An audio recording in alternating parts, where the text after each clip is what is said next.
80వ అధ్యాయము. ఇశ్రాయేలునకు కాపరి చెవియొగ్గుము. మందవలే యోసేపును నడిపించువాడా, కెరూబుల మీద ఆసీనుడైనవాడా, ప్రకాశింపుము. ఎఫ్రాయిము, బెన్యామీను, మనష్షే అనువారి ఎదుట నీ పరాక్రమమును మేల్కొలిపి మమ్మును రక్షింపరమ్ము. దేవా, చెరలో నుండి మమ్మును రప్పించుము. మేము రక్షణనొందునట్లు నీ ముఖకాంతి ప్రకాశింపజేయుము.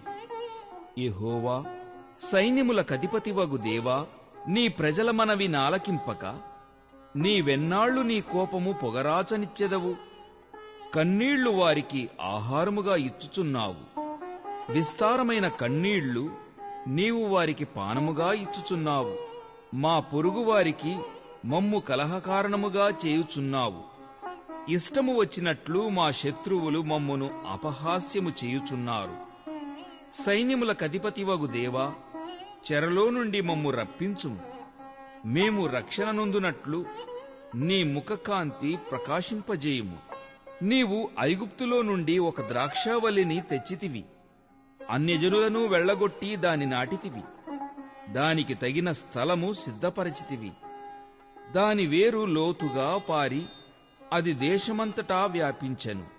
దాని నీడ కొండలను కప్పెను. దాని తీగలు దేవుని దేవదారు వృక్షములను ఆవరించెను. దాని తీగలు సముద్రము వరకు వ్యాపించెను. యూఫ్రటీసు నది వరకు దాని రెమ్మలు వ్యాపించెను.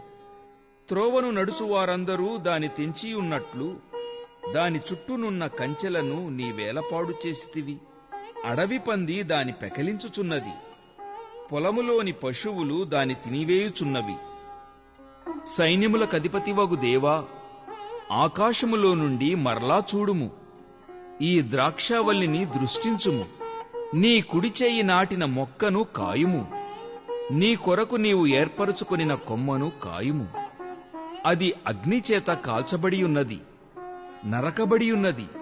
నీ కోపదృష్టి వలన జనులు నశించుచున్నారు. నీ కుడిచేతి మనుష్యునికి తోడుగాను, నీ కొరకై నీవు ఏర్పరచుకొనిన నరునికి తోడుగాను నీ బాహుబలముండునుగాక. అప్పుడు మేము నీ యొద్ద నుండి తొలగిపోము.